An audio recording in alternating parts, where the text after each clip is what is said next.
Wonderful. Ngicela sivule bazalwane encwadzini yabaseFesu chapter number 5.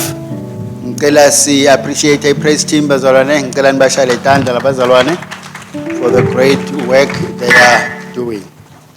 BaseFesu 5 verse number 13. Ngicela nasofikile ungifundzele.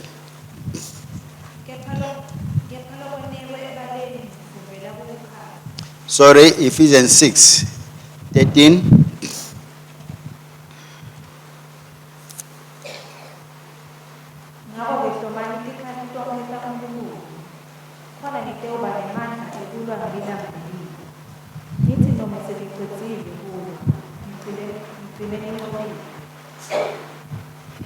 Ngale silungu lithi, therefore take up the whole armor of God, that you may be able to withstand in the evil day, and having done all, to stand firm. Sekwendeke konke bese nena njani? Niyema. Amen bazalwane. Lamhla ngicela kuhlephula into leti sithupha 6 things, into leti ngisikisi lengemusa wenkosi tenda kuthi umuntu eme. 6 things that have helped me to stand. Into leti 6 leti ngisitile ukuthi ngime, ngiqhubeke futhi ngime, ligama lenkosi alibonga. Ngiyakholwa ukuthi ngaloko ngifisa ukupha lesibinzi sekuthi inkosi yethembekile. Simi ngenxa yemandla esiphambano. Amen. Niwo la sinika la mandla neligunya nesibinzi sekuma. Uma ngoba kwende njani? Uma ngoba kukhona lokunye lokudonsela phasi. Kukhona lokunye lokuthufithako. But ngifuna ukuthi lamhla uNkulunkulu unemandla ekukwenda ukuthi ume. Amen. Hayi kuma nje ilanga linye, kodwa ume aze abuye Jesu. Kuthi into lemnanzi bazalwane njengeku okay. Angikusho vele ngoba sengikushilo. Ngicubeke ngisho bazalwane. Kuthi into lemnanzi njengekungcwaba likholwa umKristu. Umuntu lo watiko ukuthi lo ngumntwana kaNkulunkulu. Amen bazalwane. Lo ngenda ngihesitate ngilokuthi sengicabanga lo lokunye lo lokucabanga ko wena. Noma ucabanga lengucabanga ko mina. Tibhlungu tona tikhathi taleyo ndzaba. Kodwa kuthi indudvuto lendlula ukuthi lona ngumntwana kaNkulunkulu. Lelesi ngoba thina siyathi sinesibinzi sekuthi lokhu simile siyawudibana naye ngelilanga Jesu asihlanganisa ligama lenkosi alibonga.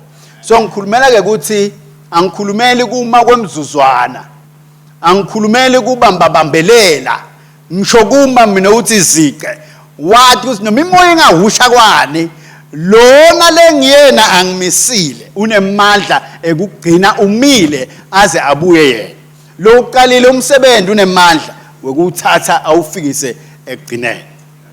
Amen bazalwane.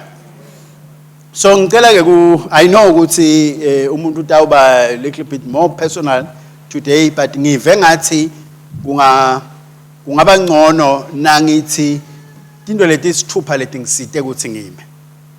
Asivele sigijime bazalwane. Number 1,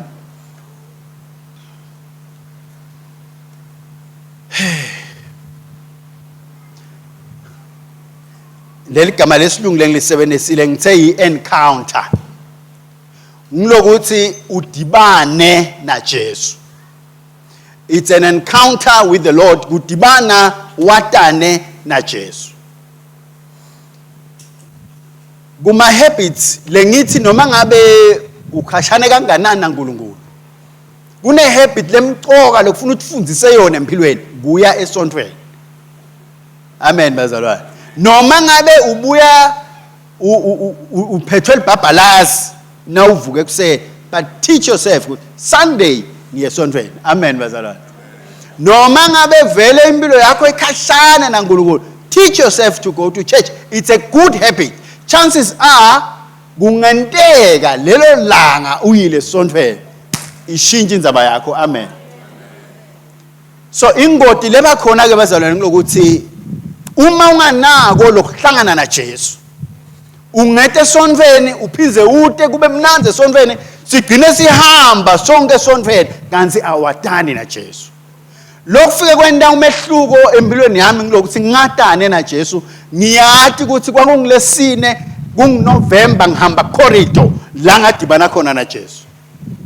Kusukela lelo langa umthwalo wetono tami wasuswa kimi. Now le encounter ke nenkosi akafiki Jesu empilweni yakho akududude ukuthi uqhubeke etonweni takho. Nakafika Jesu ukuhlukanisa netono takho. Nako ke lelokumcoka lengithi kusicalo sekuthi ume aze afike Jesu. Watana naye nakafika Jesu empilweni yakho utakuhlukanisa netono. Hayi lelo tenyanyako kuphela. Nalo lo tethandzako. Amen bazalwane. Kumelula kumnanzi ukuthi uthe enkosini, Nkosi sengihlukene nale singani sami, vele bese vele ngifuna idlayo singahlukana njani naso. But uNkulunkulu uyakuhlukanisa nesono ngiloba umnanzi, ngilamandla lena ukuthi ukhone kuma umntwana kaNkulunkulu. Uma uhamba uthwele tono ngeke uhambe sigaba lesinganani utawusindwa endleleni ungasakhona ukuqhubeka. But yena ufika thuthe asuse lo mthwalo wesono empilweni yakho akunike isibindi nekushaya ngomoya emphefumulweni wakho ube nesibindi sesitono tami tisusiwe kimi. Amen bazalwane. Nakwendeka uwe lesonweni ufunze ukuthi wena njengemntwana kaNkulunkulu awuhlali nesono wahlukaniswa nesono. Should you fall into sin uyathi ukuthi kufuna uphenduke wehlukane nesono. Na inkinga ke lekhona ke bazalwane le yente kube likhuni kuma ngilokuthi uthi noma uwe lesonweni bese ufunza indlela yekuphila lapha nabalapha khathe esonweni sakho. Ufunza indlela yekuvela phambi kwabazalwane kumnanzi kukuhle kodwa ube wathi lokuthi into tonakele. I-encounter naNkulunkulu ayivumi ukuthi uhambe uthwele sono noma singaba sincane kanganani. Amen. I-encounter na Jesu futhi iletha indlala kamoya lemoyeni wakho emphefumulweni wakho, indlala yetinto taNkulunkulu. Kufaka uNkulunkulu lokho nawusinziswa. Kunebantu labangakhuluma nge-encounter yabo nangafika Paula nje lapha afika athi mina nga-encounter na Jesu. Ngangihamba ngeDamascus. Kwaqhamuka umbane ezulwini. Nawe sova ngathi mina lo yami encounter kufuna ngathi ngayakha ngathi ngafanana na ya Paula. Lo mnye wafakaza wathi ngangithatha libhodlela lami labhiya ngathi ngithi ngeva live lithi holid ungasaphinzi unathelo tshwala. Umuntu uyayibuva lobufakazi ubuyele ekhaya uthi ngabe ngathiwa ibhodlela labhiya nami sengithi ngiyouva le encounter nami inkosi ikhuluma nami. Nako ngicela ukuthi uku-understand nge-encounter bazalwane. Akudzingi kube nedrama. Ngilokuthi lemphefumulweni wakho wathi lokuthi inkosi ikhulumile nami. Amen bazalwane.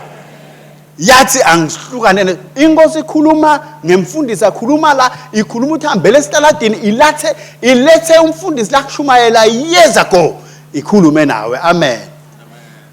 Bantu labasha ngicela ukupha sibinzi mina sekuthi ungamuva uNkulunkulu akhuluma nawe nakufika leso sigaba sekuthi uthathe noma uthathwe. It's one of the few things letimqoke empilweni yakho ukuthi uve kahle uNkulunkulu na ufika lapho. Tsanini amen. Nasi ke sibinzi lengakunika sona. Uma ungazange somuve Jesu athi hlukana nesono, it's unlikely kumuva ukuthi nguyeke lo. Amen. Nangabe kukhona na uhamba endlela akutshela inkosi ukuthi hayi akusiko kahle lokho, akusiko lokho, ukunika sibindi sekuthi awumva futhi na ufika kule tinzawo. Ligama lenkosi alibonga. So le encounter na Jesu yenda umuntu ahlukane nesono yakhe indlala emphefumulweni wakhe. lendlala leyo bazalwane uNkulunkulu uyakhela lokuthi uto athi Petro langadelelani lolubisi lwamoya njengeti banifana basanza kutalwa angisho mozi uNkulunkulu ufaka leyo ndlala ke kulangadelela letinto leto nayikhona lendlala make sure ukuthi uyifide letinto taNkulunkulu amen itaskashana ngeke ihlali khona ithi nayihamba lendlala ikhanze ukuthi sewudlile vele sewukhulile soyakhona kuma inkinga esikhathi esinengi umuntu usinziswa mbamba ithi lendlala noma ifika empilweni yakhe abebete isikhathi sekuattenda letinto letawufida lo moya wakhe ithi nayendlula lendlala ikhanze ukuthi ngikhule kuphela ngeminyaka but le moya noma angakhoni ukukhula ngoba angikondli lo moya wami amen bazalwane so i-encounter naNkulunkulu I had an encounter and ngiko nalamhla lenginesibinzi ngakho Jesu ngadibana naye wangihlukanisa netono tami amen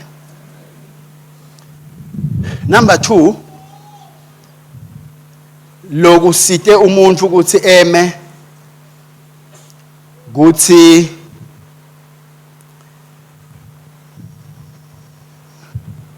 ugcine lo mlilo uvutha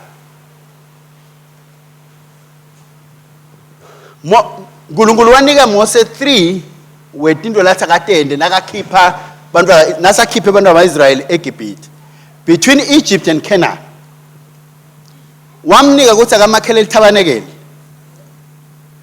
wase umnika imithetho lebeka ibhale ngesandla sakhe inamba zona wase futhi uthi akamise bupriest nakamise bupriest lelithabanekele ngilikhanza athi Pawula ngawati yini ukuthi umtimba wakho ulithabanekele laNkulunkulu ninami nibazana lemithetho ngulenzandlo yaNkulunkulu ledila nasibuya kithi singathi inzandlo yethu ikusoul yethu bese le priesthood ngile kumoya wethu le kumoya ke wasinasa awubekele lo mhlatshelo lapha umbhalo uthi waqhamuka umlilo ezulwini akuqhamuka ngumethiso lo waletha lo mlilo umlilo waqhamuka ezulwini wavutha wadla lo mhlatshelo wasumyalo uthi ke keep this fire burning amen bazalwane awuqalwa nguwe lo mlilo uqhamuka ezulwini njengoba nawe utelwe kabusha uthole moya lo mlilo wawumele moya longcwele na usinziswa ngemandla moya longcwele so lo mlilo ke lola ngekhathi kuwe uqhamuka kuNkulunkulu kodwa kwami nawe ukuthi siwugcine uvutha amen bazalwane siukhwetele bebavuka usho ebusuku bayofaka tinkhuni ngoba walala kakhulu tathu yavuka ukhanze kulothini umthetho uthi keep this fire burning lokhu ke bazalwane lokwenda noma lokhu umuntu lokumsite ukuthi eme la ngibona khona futhi ukuthi kube yimpi lenkhulu empilweni yami it is to keep this fire burning wavilapha kukhwetela lo mlilo wawuyekela lo mlilo waze walotha kuba lukhuni inthaba kuphinze wokhele ubuye uhambe ninami nibazalwane kwesibili na uvutha lo mlilo wenda ukuthi netilwane letilena lena kubona lo mlilo they don't come close lo mlilo uletha kukhanya lo mlilo uletha kuvikeleka but ngifisa ke lamhla ukuthi kakhulu ngishare nje ekuthenini how do you keep that fire burning kunetinto leti-3 ngicela ukukushirishela tona letisita mine uthi lo mlilo uhlale uvutha number 1 kuthi ngibe nesikhathi naNkulunkulu evini lakhe amen bazalwane ngibe nesikhathi hayi ungabaleka kakhulu buya satawuba kahle lo munye uva ngathi hayi man sengiyivile leyo noma ngete wakuva konke lokunye lokushunyayelwako nale kwashunyayelwa nale kutawushunyayelwa nawuve ekutheni nikufuna ngakho esikhathi kuhlala naNkulunkulu lokho kungemandla lasabekako la takusita etintweni letinene. So ukwenda njani ke lokho? Oh, Mr. Matsebula wenda njani wena? Amen bazalwane. Bengesaba ke lokhu kusherishela ukuthi mina ngihlala njani naNkulunkulu. Uyathi ngisatshiswa yini? Kungendeka ube disappointed. Ngoba nyalo wena uyasibona lesithombe uthi hey hayi mfundisi hlala nenkosi kube madini. Ngikusherishele nonetheless. Yonke leminyaka abazalwane nangaphosisi over 30 years. One practice lengiphe amandla ukuthi ngifacane nelanga, ngifacane noma ngabe ngiyiphi challenge ngidibana nayo. Ngilokuthi every day onke malanga ngathi nika ukuthi ngidawufunza one chapter la eBhayibhelini ngelilanga. Ngiko ke ngibona, ngiko ke bengesaba ngoba ngibona ukuthi yiwazata umangata umfundisi one chapter. Hayi na 10. Phela 10 umfundisi bese ngamgadi. Ngamzama 10. Ngaphuma nemaphelekeqe umfundisi. Ngazama ukulifunza iBhayibheli lonke ngelilanga. Kwabanzima. Ngazama ukufunza i whole book kwabanzima. Lalela ke bazalwane. Akusho ukuthi ngeke ufunze a whole book or angifunze a whole book in a day. But ngisho mnelo lokunenda ngime every day and face every day with power and face every day ngi victorious. Ngilokuthi ngibe nesikhathi naNkulunkulu. Lesikhathi ngasisetha ukuthi ngawufunza nje one chapter a day. Nangabe ungalifunza lonke iBhayibheli in a day noma yonke lencwadi ngelilanga ayibongwe inkosi buyela ngakusasa wende njalo ndakuva sohamba kancane. Ngifuna mina loloto kwenda each and every day. When I wake up in the morning, ngithatha icingo lami and open my Bible and read that chapter. Today I'm in chapter 6 of Romans. I'm reading the book of Romans. I'm in chapter 6. I'm in verse 4 for the past 3 days.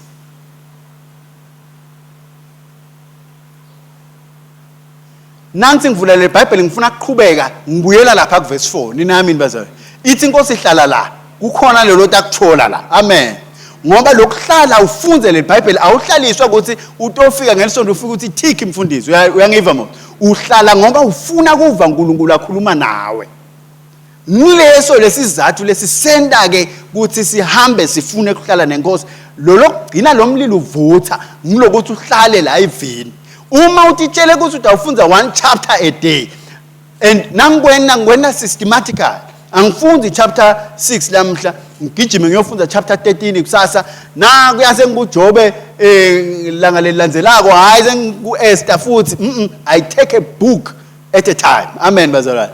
Ngithatha baseRoma ngidaze ngimqedze nangisuke kuMateyu ngiyaditshela ukuthi ngisuka kuMateyu nyalo ngiyophuma kuRevelation.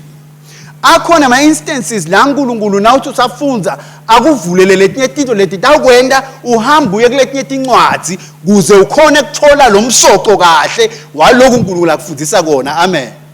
But ngeke ugijime wena uye le nale and hope ukuthi khona lo tawuphuma nawo. But now ufunza systematically and teach yourself ukuthi every day ngifuna kufunza one chapter.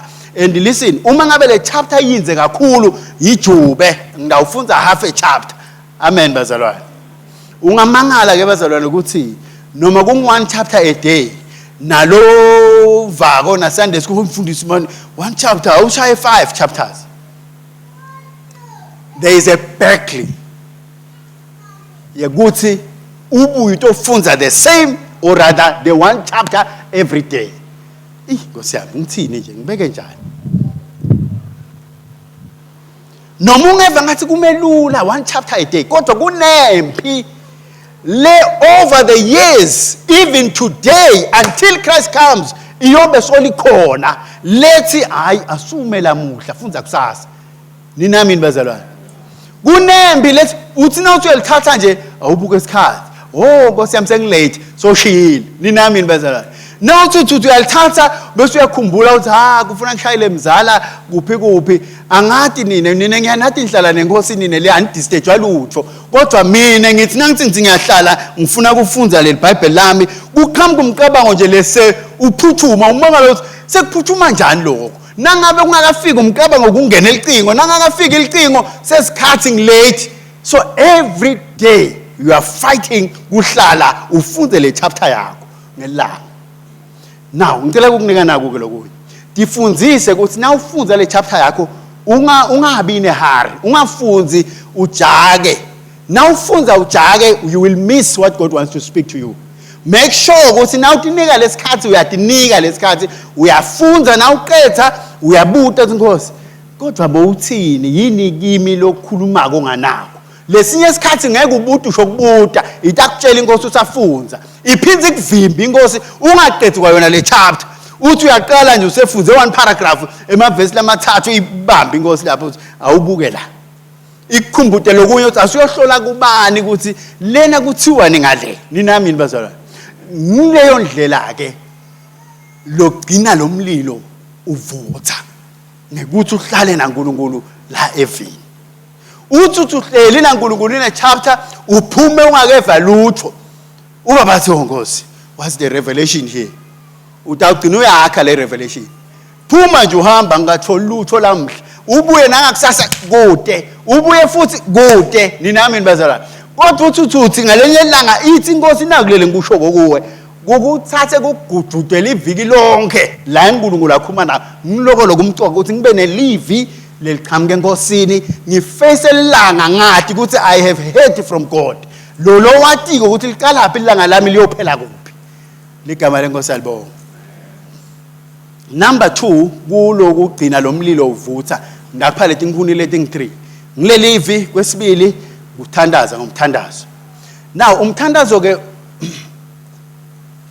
ngithini nje okay how do I do it bengithina ngifunza leli Bible ngithole livi leliphilako noma lengiliva likhuluma nami ngilibhale phasi ninami bazalwane ngithole lelinye ngilibhale phasi ngase ngiyawa classify ukuthi lawa akhuluma athi lawa athi lawa athi lawa athi. So every morning when I talk about my prayer, I'm praying the same prayer every morning for the past how many years? How the same prayer every day. That is what has kept and is keeping me standing. Because after that prayer, emva kwamthandazo loyo, ngifacea lelanga ngathi nginesibinzi nginekuthemba nginekukholwa uNkulunkulu ngcono. Although this prayer is one prayer, okay, ungahlahlekeli kakhulu, ngikhanza in2 inhlobo yokuthandaza la eBhayibhelini. Ingaba minenge indlela zokuthandaza kodwa na uthandaza nje eBhayibhelini wenda kunye kwana kulokubili. Number 1 uthandaza lelivi la uNkulunkulu. Tsanini amen bazalwane. Number 2 uthandaza ngetilimi. Nangabe ungathandazi lelivi ungathandazi ngetilimi angathi ke ukuthi ngidathi yini ke lele lokwendako ke Nkosi. Wenda ini you are not praying the word, you are not praying in tongues, what are you praying? Okay. Hayi ngiyathi wathi Paula sithandaza with our understanding. So mina ngithandaza in my understanding. Awufuni ukuthandaza your own understanding. Awufuni ukwenda lo. Ngoba lenye ingceku yathandaza his own understanding abone masotsha noma tinqola impi ihleli lapha ala nenceku yaNkulunkulu. Le understanding yakhe ikusho yathi safa ke lamhla. You don't want to pray that prayer. Tsanini amen bazalwane. So what you uma uthandaza lo lokushiwo livi la uNkulunkulu. Asengikubekisele. Emva kwaloku ufunza lelivi then ngidipha lesikhathi sekuthandaza. Nalapho bazalwana ngifuna ukucambe ma kuyimpi. Ufuna uzu create a system leto kugcina igcine kulesikhathi sakho sekuthandaza. Now uthi ufuna ukuthandaza ngiyakutshela.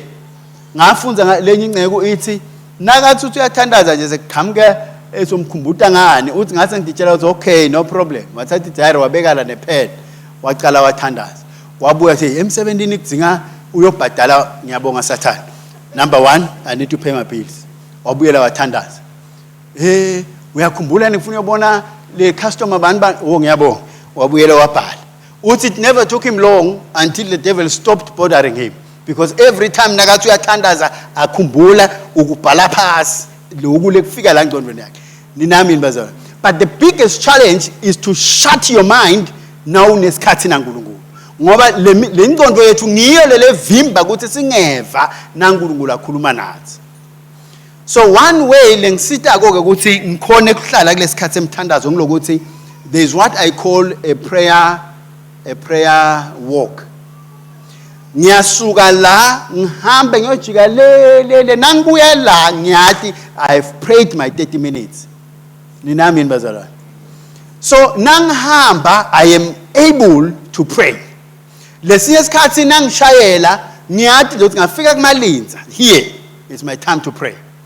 I pray from there. Nangifika ngene endlini I know I've prayed my 30 minutes. From that distance. Uma kunjani you are able to be arrested uhlale phasi noma uguqe phasi and pray, go ahead and do that. But now vangathi you are struggling, sukuma uhambe and do your prayer. Amen bazalwane. Because lokho umqoka ngilokuthi ngikhone kuhlala naNkulunkulu ukukhuluma naNkulunkulu.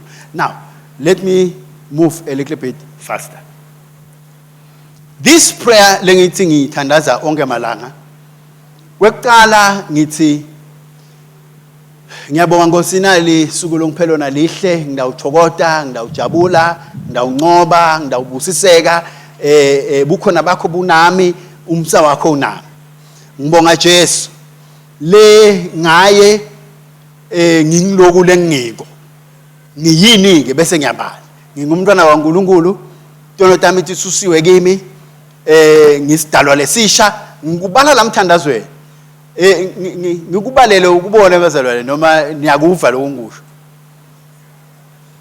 Inkinga ukuthi uma uthi uya demonstrator na uthandaza uthi kanjani ungamangala Dr. J. Ubona sibuko siwa lapha phasi uma sesishaye yini sibuko uyathandaza. Ninami bazalwane. Ubona nje kusaphakathi indlu mangazi madoda. Kanti kwente ngani umuntu uba njani kana akathandaza. Amen bazalwane. Kodwa ngithi ngiyabonga Nkosi. Ngingumntwana kaNkulunkulu. Mkhulu lo ngakimi kunalomelene nami. Banengi laba ngakimi kunalaba melene nami. Kude esikhali lesibadelwe mina lesawuphumelela. Kude esikhali lesibadelwe umndeni wami lesawuphumelela. Ngiyabonga ukuthi wena unemasula amahle ngempilo yakho. Ekungiphumelelisa unginike likusasa lelihle. Kuto tonke timo ngingetulu kwebanqobe. NgaKristu Jesu lo ngicinisako. Amen. So I pray that prayer, that is my prayer. Emva kwaloko ngiyabuya Nkosi ngiyabonga ukuthi lokhu Jesu lakwenda ngenxa yami. Wafa isiphambanweni kuze mina ngibe nempilo yakhe. Maye ngiyabonga Nkosi, senginempilo yaNkulunkulu. Jesu phila kimi. Nginempilo lephakathi, nginempilo lenze, nikanye nami nginempilo lecicimako. That is what I confess in my life. Amen.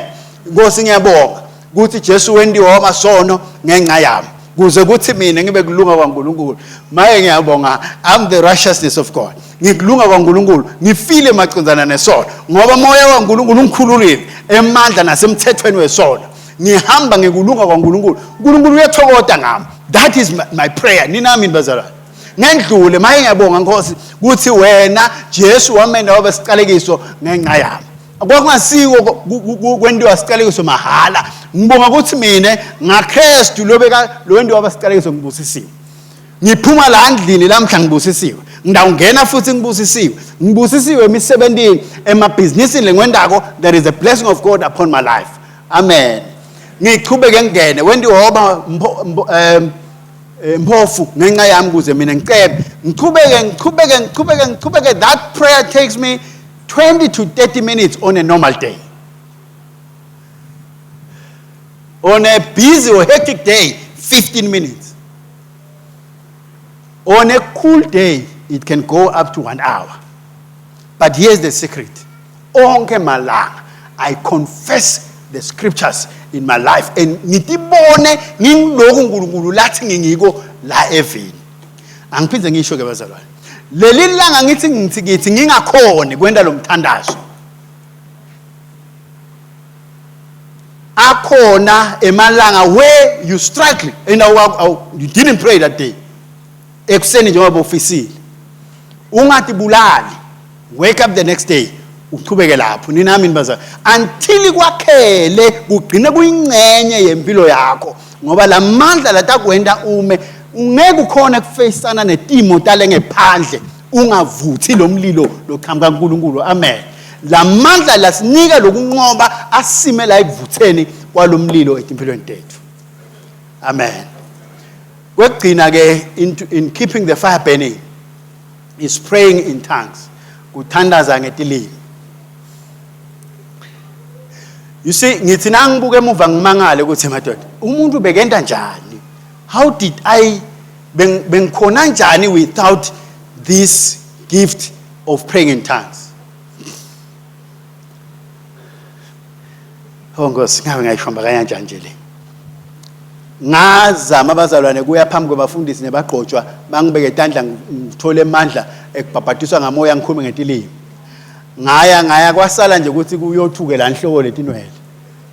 Ngibangibeka bawala abanye ngala nani many times. Ngalelinye langa ngathi sukela lamhla angiphinzi nje. Ngoba nasabitha lo mfundisi le altar call la uva ngathi akwasinziswa wena nasafuna laba awubhajatiswa ngamandla amoya lengcwele. Usukume vele kanti bokhona na last week. Usukumile ninami baza. Nothing happened. But one day I said Nkosi, ngiyakufuna lokhu mina. And nangithola lokubhabhatiswa ngamandla amoya nganginganamfundisi ngangingedwa nje endlini yami ngithi Nkosi uthe wena babe akamnika umntwana litshe nakacela sinkwa. Angisho uthe wena baba akamnika umntwana inyoka nakacela ifish. Wathi ke labo labaqela moya uyawuba ungete wabanika yini nginike ke nami lamhla. Amen bazalwane. I was in my house nami ngithandazela guess what I heard bazalwane ngeva yeah I know usha ngephandle nothing. I felt nothing. I heard nothing. Ngaphuma emva kwaloko ngingakeva lutho ngithi man kwendeke. But the Spirit of God says to me kholwa lokuthi ukwemukela. Amen bazalwane. Kwenda ke lishintsho ke empilweni yami. So praying in tongues, the way I do it, I pray in tongues 30 minutes every evening. Nangifika kumalinza sengiya eSimunye angithandazi lama confessions. I'm praying in tongues day. So lokuthandaza ngetilimi kwenda kunika lithuba moya waNkulunkulu lo latiko lelivi nalo tatiko letimo tethu ukuthi akhone usebenda kule timo tethu with our prayers. Watch this. Uma uthandaza ngeunderstanding uthandazela into thide angithi nami bazalwane uyathi Nkosi ngiyeda ngithandazela naku, then you are praying. But when you pray in tongues you may not even know ukuthi uthandazela ini, but the thing loyidzingako ukuthi kufuna ube ngumuntu lonalelivi so that moya waNkulunkulu atokhona ku-appropriate lelivi lathi impilweni tethu la kuma circumstances ethu. Futhi in praying in tongues you are able to kuba nalesikhathi se fellowship naNkulunkulu ngendlela lengengikhona lokuthi ndakuchazela ukuthi one woman uthi inkosi yamvusa ebusuku yathi thandaza. Angathi nathi uthandazelana, but how do you uthandaza uthini ke na ungathi ukuthi ufuna uthandazele ini? Then she started praying in tongues. She prayed in tongues. Uthi emva kwesikhathi ke weva le peace lemoyeni wakhe. The same time uNkulunkulu nakamvusa athi thandaza and she was praying in tongues, lo mntwana wakhe le emsebentini was struck down wawa phasi and she was lifeless. Abesebenta la emikhunjini. So nakamvusa athi akathandaze wathandaza nakaqedza nje eva the peace naka correspondisa nalo mfana. It was exactly the same time lo mfana nakavuka lapha phasi. When everybody else thought it's done, she's gone. So praying in tongues allows God to get into our circumstances while we pray, no matter singati akhona appropriate la mandla aleli vla nkulunkulu kulawo ma circumstances ethu. So how are you standing? I'm standing because ngakha sikhathi na nkulunkulu ngelivi, ngakha sikhathi na nkulunkulu in confessing the word, ngakha sikhathi na nkulunkulu in fellowship and praying in tongues. Thanini amen. Number one, number two. Number one, say encounter. Number two, keep the fire burning. Number three, how God helps me to keep standing. Number three, Vuka ulalele live la nkulunkulu. Vuka ulalele live la nkulunkulu. Lesizathu sekuthi bazalwane silwele lesikhathi sethu na nkulunkulu. Silwela ukuthi sitokhona kuva nkulunkulu akhuluma nathi. Akusika ngako ukuthi sikhone kuthika but kulokuva nkulunkulu akhuluma nathi. Ngalenye langa I may have shared this one but kusho lokukhulu empilweni yami. Ngangihamba driver embabane ngihamba ngibuka tindlu letindlu. I still do that. So ngimile ke kulesinye isitaladi umgwaqo la ngime ngala. Kunalenye security ngale ngeshare. Nangima nje ngipaka ngibone ejali sukuma liwela umgwaqo litakini. Ngithi nahle. Uyathi lona ngiyambona lona. Lona uya ngidake ngumthola. Nemambala wawela wafika. Nakafika wathi ebhuti kunjani umeleni la. Ngathi mina kodwa lapha ngimephi la ngime yadini labani la khona liyadi lakho lengimekulo la noma ngime nje emgwaqweni ngoba uta lapha vele sengimlungiselele ukuthi lona nginamkhomba abantu nginamlayela ukuthi hlala la wena wathi ke yena ngikhuluma ngekuva ulalele nkulunkulu ni number zona wathi ke hayi no bhuti ngiyaxolisa bengicanga mhlambe khona la ufuna khona ngathi hayi bhuti ngikahle mina angikho kakho ngilamgwaqweni cha lijike lijaliwela umgwaqo libuyele ngichubeke ngibukele ngibukako ngihambe ngathi nangehla nje malagwana inkosi yathi kimi lokhu ngiko lokhu lendlela lokhume ngayo nalelijalela ngiko anti inkosi indle ekhuma ngabazalwana ngeke uve live liqhamuka ungaliva but esikhathi esiningi akakhulumi ngelive lolivalo now uva lokho kuqhamuka lo mnyumcaba ukuthi hayi man lo muntu lona nguye lo ngisukele mina uyabona mos ya nguwe ongisukele bengitipakele lapha mina but then I quickly realized was no God is saying something here ninami bazala ngakusasa ngahlaba imoto ngabuyela khona le nangibuyelele angisalikhanze nje so ngiyabuthi yeba kukhona ijabeli la itolo lela lithi lona hayi ngimi baba singalibukisisa hayi man lo muntu lona nguwe angisi ngimi so okay no emnethu ngicela ungixolele mani uyathi itolo ngikhulume kabe mani ngicela ungixolele ya no bengakamele ngikuphendule ngayindlela ngikuphendule ngayo. Guess what the man said? Wathi hayi no kuthi inkinga Mr Matsebula ngiya understand ngamangala uyangathi nekungathi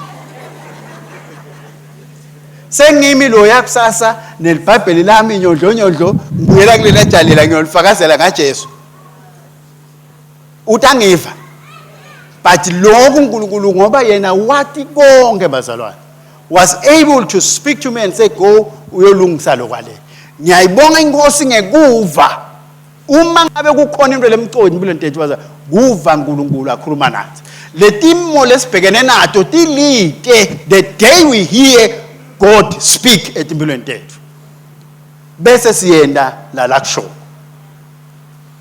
mhlambe lengagcina ngako la ngalenye langa sine angifuni senza igama la fight wena James kanti lo argument naye akasilethi kahle lesithombe kuze sibe kahle lesithombe kini ke mazwana ngicela ngivume ngisensele igama la fight ngangivumela mos but ni understand akusiye fight bazalwane ngilokunye nje loku so I had a fight with my wife So seni understand ukuthi umbalekelelani lo fight lapho bazali. Yeah. So kukhona le issue le besingavumelani ngayo vele nami ngakwata vele ngathi ayiphele ninami bazali. So now the only problem was that ngikwata kanti selidvute lisonto. Sunday is closed. Yeah. Kanti ngisafuna ukumkhombisa ukuthi ngikwatile mina uyabona manje. Ngifuna ukuthi abone lo ukuthi ngikwatile uyabona mos. Mhlawumbe nje lishone vele lilanga ngithulile ngingamkhulumisi ababathi uyehlenyuka ngimbuke nje abone ukuthi ngikwatile. So now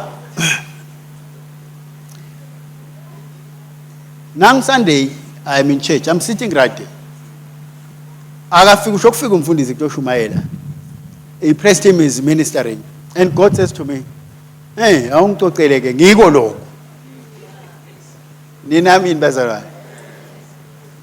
Hayi quickly ngithi mina Nkosi ngiyabonga Nkosi kodwa ngicela ukhume naye. Thank God she's here. Khuluma naye. Athi kulukulu now I'm talking to you. Yabi phela lapha indzaba. So I knew this is God speaking to me. Emva kwaloko I went home and say, "Hey, emfo awubuyela. Asesilungisele indzaba nayo." Ninami bazalwane. Phela mina angifuni lokwenda lokho ninami. Mina ngifuna yena etela kimi. Ato usho ukuthi Matsebula ngiyaxolisa vele konakela angisho manje nakakwendi lokho uNkulunkulu afike kuqala la kimi akhulume nami sengenda njani mina ngihlale mina ngithi hayi Nkosi awukhulume naye ngoba mina ngifuna yena no but you see it's so precious ukuthi uNkulunkulu akhona ukukhuluma nawe uve ninami bazalwane. So I went home, we resolved the matter. Ukhona lo ngangitshela ukuthi kube le matter asiresolvanga ngalendlela na isikhathi uNkulunkulu bekathi asikhulume ngayo beyawu escalate ifike kuphi ngoba kulesinye isikhathi sesinetibati letikhozwa ukuthi either mina noma yena akakhoni kulalela uNkulunkulu. Kulalela uNkulunkulu is one of the key things that has made me to stand. Lenguthandazelago each and every day ngiphe Nkosi indlebe lekhona kokukuva wena bese ungiphala amandla netinyawo tekugijima ngendelo lokusho ligama leNkosi alibonga. Kulalela wende number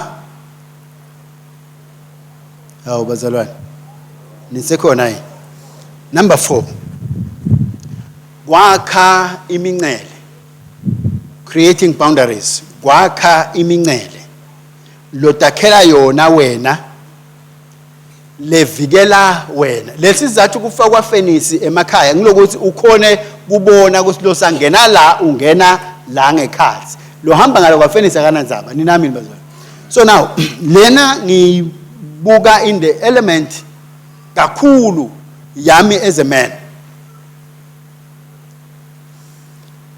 Asengikupheke iexample from ngisinziswa yabona kudibana na Jesu akhulume nawe uve ulalele kunemandla. In my youth ngangihlala lapha kuhleli khona ncaba ngangivuthela leya ntfo leya ncaba. Ah no ngangivuthela le ntfo leya yena. So bekuthiwa ke labafana bema keyboard labo sisi bathanda abafana bema keyboard kunjalo Nkosi.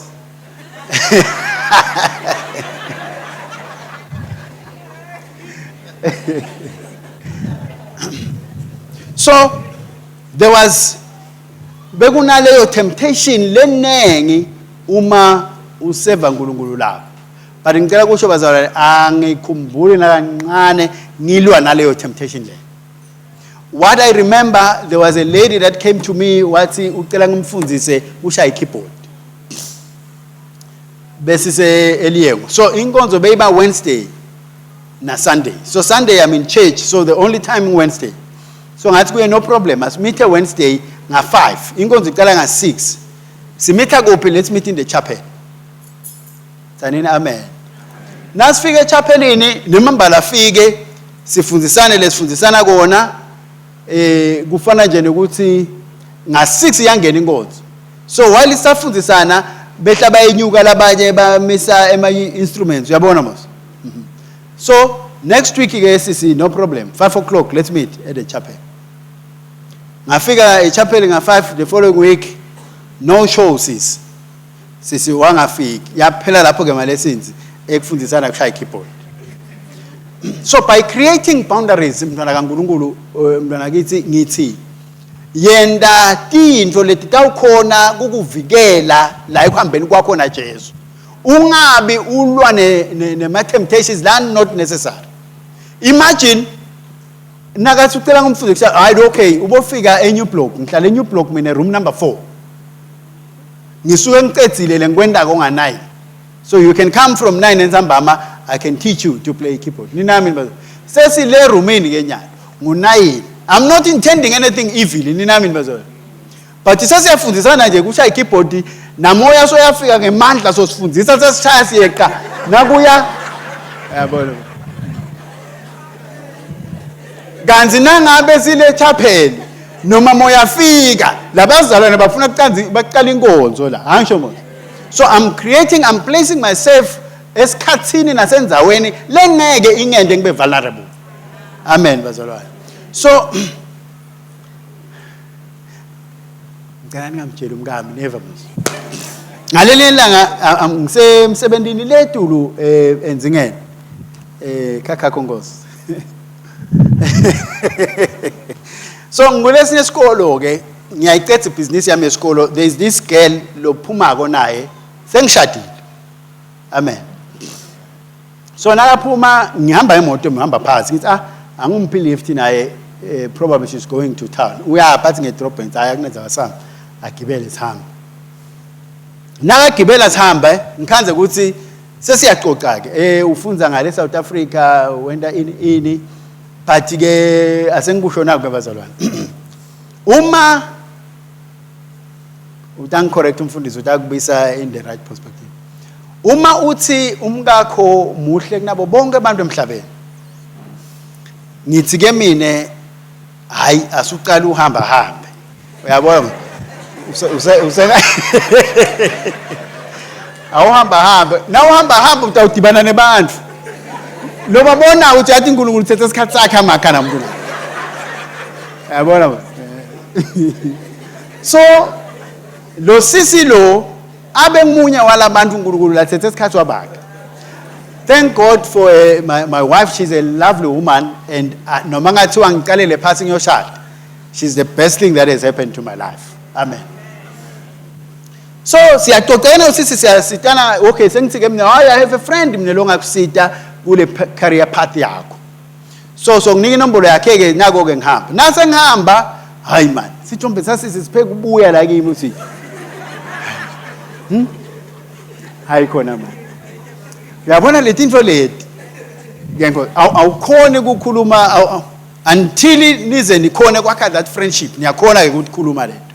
But ngakugutsa nje uwedvana ngale uthi kwendekani la kimi manje.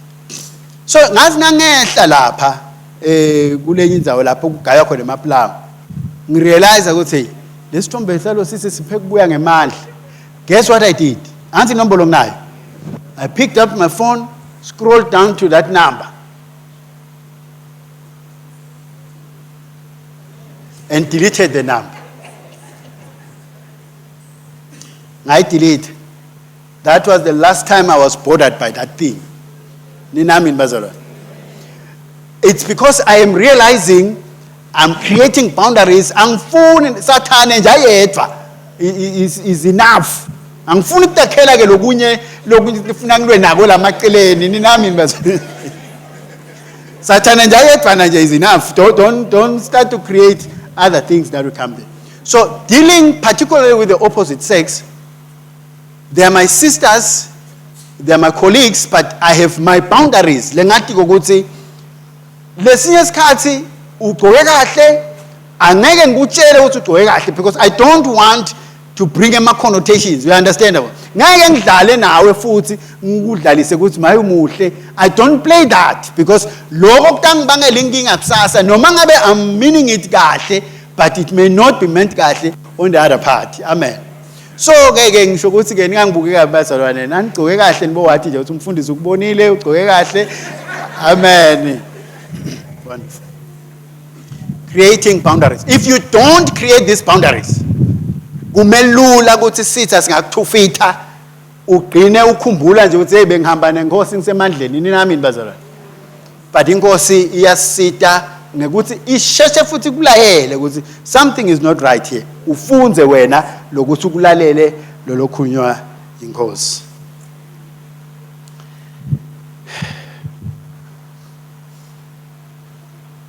Number 5, thola longakwenda. Lokunye lokungisitile ke bazalwane ngilokuthi ngingafike esontweni ngibukele. Ngingafike esontweni ngihlale ngibuke. Uma umuntu asinziswa lamuhla kuthatha 6 months kuya ku 9 months. Labanye take longer, labanye ku 6 months selikhola lelo leligijima nenkosi yakhe. Ninami bazalwane. 6 months. Nangabe akhona kuthola lokumsitako to grow spiritually. So I guess it's stretch ke mabom in our case. Uma ngabe unusinzisiwe but umnyaka sophelile solusinzisiwe. I am saying to you, thola longakwenda. Thola tandla takho tibe busy. Ungathlaleli nje wena kwakho nje ukuthi hayi ngititele esontweni mina ngiyahlalela mose ngiyathi ngisinzisiwe ngikhethe Jesu empilweni yami. Davide abe inkosi kwathi nakiwa empini umbhalo uthi akayanga. That day le nkosi lena was idle. Wavuka ebusuku wayingayinga because ubanjwe yi-idleness. Ngulelo langa la Davide athatha umfati walenye indvodza. Ngulelo langa la Davide aplota khona ukuthi utaligciba njani lelihlazo. Wazi wafika esigabeni sekubulala Uriah indvodza yalo mfati. Ibangwa yini? Ibangwa ukuthi inkosi ayinalutho esandleni kutelele kwendavo. If the king was in the battle, this would not have happened. Amen bazalwane. So nasi busy emsebenzini waNkulunkulu kukhona lamamasela la developako la qhekako lengekhathi kithi lasisitako ukuthi sikhone ukuchubeka sime. Amen. So ngicela ukuchallenge ke ukuthi uma nje uneminyaka wena usinzisiwe noma ke uneminyaka ufikile eKwaluseni Alliance ungasavumi ukuhlala phansi. Ungasavumi nje wena ukuthi kwami nje ngidawufika ngihlale phansi ngidawufika thola longakwenda. Thola longakwenda. Now hayi mosibo asha sebagcwele hayi labaklinako sebanengi namakomiti semanengi. That is okay bazalwane kuseva lapho, but noma ngabe ngingasha kumele ukuthi kube khona lengikwenda ko embusweni. When I went an embusweni nami mina ngingasha. It's okay to be an usher. We need that in the church. Do it perfectly as you possibly can do it. But kukhona lo msebenzi lambusweni lathi uNkulunkulu thandaza ukuthi babe lo sezulwini alethe tisebenti. So two things lengakuchallenge kuto lengikholwa kolo ukuthi kutagcina nawe uactive ekuhambeni kwakho nenkosi. Yiba khona nakuwinwa imiphefumulo. Ukwende uwedwa ukwende siyiteam.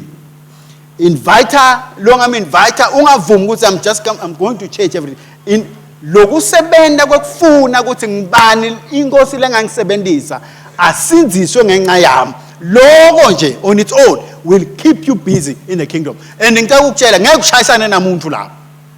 Ngeke ukhanze sibanengi lapho singcunzana. Umsebenzi emnengi lapho kude lolota ukhona kukumisa noma kukuvimba ukuthi umsebenzi semnengi. So be involved in helping others come to Christ. Be involved kusita labanye bakhule ekwatini inkosi. Beka tandla takho atithole letingakwenda. Nangabe kuklinwa ngena ukline kodwa ngiyathi naso ucede cleaner focus on these two things. Nkulunkulu akangisite abantu basinziswe ngempilo yami. Nkulunkulu abangisite abantu basitakale ekukhuleni enkosini ngempilo yami. Mose wena sokhulile sita lo lomunye ngalo lokukusitile nawe ukuthi ube la ukhona khona. Amen. Lamuhla umfundisi has launched home cells. Hayi ditshele nje ukuthi ngeke kuphele lenyanga, ngeke iphelele letako, ngeke uphele lo mnyaka lo ndabe ngicalile home cell. Lengamani ungiside ngako mfundisi ukuthi ngidowenda njani, ngicala kanjani. You will get that help, but yiba nalokwendako ungahlali ungendi lutho. Ligama lenkosi yalibona. Angigcine ke bazalwane ngekuthi the last thing that has helped me or that is helping me, it's trusting, it's trusting God. the trusting God isebenta kukuhle noma kukubi, isebenta tinto tivuma noma tingavumi, nathi into tingahambi ngeplan. I trust God ngoba uNkulunkulu ukhona, ube khona ngingakabikho, futhi ukhona phakathi, futhi wathi konke. I trust him ngekuthi ngifune ukuthi uthini uNkulunkulu evini lakhe ngalesimo lengibhekane naso. Kukhona tikhathi la uva ngathi you are not good enough, hayi ukuthi uwele sonweni, but uve nje ukuthi Nkosi mani ngathi mina kuze kufike le temptation yekuzama ukuthi ube right phambi kwaNkulunkulu. But God has taught me ukuthi no, lokho ngeke kukuside, trust me, kholwa mina, nangithi mina wena ulungelene nami ngaKristu, kholwa ngiloko. So bese ke mina ngiyayekela kuzama ku-impressa uNkulunkulu. Sengibonga uNkulunkulu ukuthi mayenkosi ngiyabonga ukuthi I am the righteousness of God. Right nawe, you are happy with me. Ninami nibazala. So trusting God etimeni nangabe tivuma noma tingavumi. Ukholwe uNkulunkulu ukuthi noma ngawena utikhanza ngathi you are not good enough, but God has done a good enough job empilweni yakho. Lesinye isikhathi uve ukuthi no angikho kuleli zinga latiko lam lakamoya, ninami nibazalwane. But trust God ukuthi uNkulunkulu will take you from there and lift you up. Ungazami kuzila 21 days to catch up, ninami nibazalwane. Trust God. Kholwa ukuthi uNkulunkulu has done a perfect job in your life. Nangabe ngothandaza 30 minutes uva uthi engihamba kancane, ngithi it's okay, cut down your prayer to 15, but wathi nje ukuthi Nkosi ngethemba wena. The 15 will grow pretty soon, utabubuyele la ukhona khona ngoba uNkulunkulu ukufuna la ngalo ukuthi ufuna ukukuthatha la akuyise phambili. Ligama lenkosi alibonga. Ngiyakholwa ukuthi by these things that I have shared with you, my intention and wish ukuthi ukuphe nawe lelithemba lekuthi no, it's okay, I can stand. Noma ngabe bese kwendekile ke wawa noma wathufitheka ngayiphi indlela, I'm here to say it is possible to stand. Amen. Inkosi ngiyakuvusa, but make sure ukuthi sukuma nawe ume and trust God because God will continue to perfect the work like qalile empilweni yakho. Inkosi yethembekile, angikhulumele kumalanga noma inyanga aze Jesu abuye. I believe and trust in the power of loloqalisa umsebenzi empilweni yami, loloqalisa umsebenzi empilweni yakho ukuthi utawukuma wena aze Jesu abuye. Amen. Nangabe khona la konakele khona, hambe enkosini ulungise, ungahlali nako, hambe uyelungise enkosini. Once watshela inkosi ukuthi inkosi ngiyaphenduka la ngonile phambi kwakho, na ujika lapho ungaphindza ubuyele kulona. Saluthemba lokuthi uNkulunkulu has done it. Amen bazalwane. Uqhubeke neluhambo lakho, yenda umsebenzi inkosi empilweni yakho ize uphelelise, ubone emandla nebukhulu baNkulunkulu, ukhona kufuna kubona futhi neliplani nenjongo yaNkulunkulu ngempilo yakho. Ngicela siqhubeke.